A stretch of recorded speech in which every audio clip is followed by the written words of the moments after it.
आर्यन और रानी की रुला देने वाली लव स्टोरी। मैं हूं आपका दोस्त आर्यन और आज लंबे समय के बाद आपका पसंदीदा लव स्टोरी को लेकर आया हूं। आशा करता हूं कि आप सभी को पसंद आइएगा।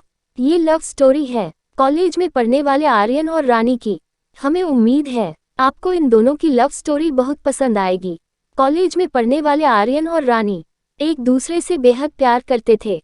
एक दिन रानी अपने कॉलेज से हाफ डे में ही निकल गई।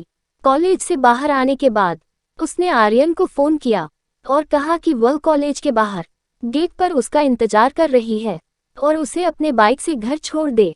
आर्यन ने रानी से कहा, ओके, मैं 5 मिनट में आता हूँ, तुम वेट करो। रानी पिछले 25 मिनट से कॉलेज के बाहर खड़ी रही, लेकिन आर्यन नहीं आया। गुस्से से लाल रानी ने देखा कि पूरे 30 मिनट बाद आर्यन बाइक लेकर उसके पास आया। रानी ने कहा, अब क्यों आए हो, चले जाओ यहाँ से, मैं खुद चली जाऊंगी। आर्यन ने मुस्कुराते हुए कहा, अच्छा चलो भी अब। आई एम सॉरी जान। आर्यन ने सॉरी बोला तो रानी बस थोड़ा मुस्कुराई और उसके बाइक पर बैठ गई।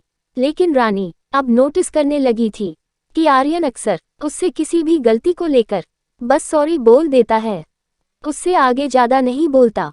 रानी ने ये भी नोटिस किया था, उससे आगे ज्यादा नहीं बोलता। रानी ने ये भी नोटिस किया था। आखिरकार रानी ने फैसला कर लिया कि वह इस रिलेशनशिप को खत्म कर देगी, क्योंकि रानी का मानना था कि एक लव रिलेशनशिप सिर्फ एक सॉरी से नहीं चलता। रानी ने आर्यन का फोन ही उठाना बंद कर दिया था।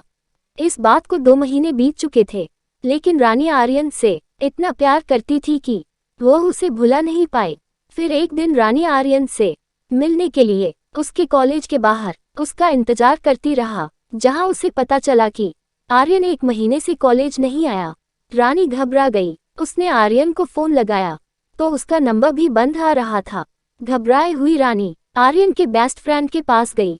वहां उसे पता चला कि आर्यन पिछले 1 महीने से हॉस्पिटल में है।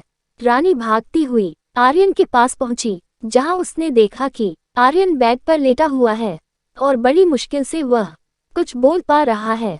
आर्यन को देखकर रानी रोने लगी। रानी को देख आर्यन के आंखों में भी आंसू आ गए। फिर बड़ी मुश्किल से आर्यन ने रानी से कहा, आई एम सॉरी, और फिर आंखें बंद कर ली। उसके बाद आर्यन ने कभी आंखें नहीं खोली। उद्धरण चिन्ह। कुछ दिनों बाद आर्यन की माँ उसके कुछ लेटर लेकर रानी के पास आई। लेटर में लिखा था, मेरी प्यारी रानी, बार बार तुम्हें सॉरी बोलना मुझे भी अच्छा नहीं लगता।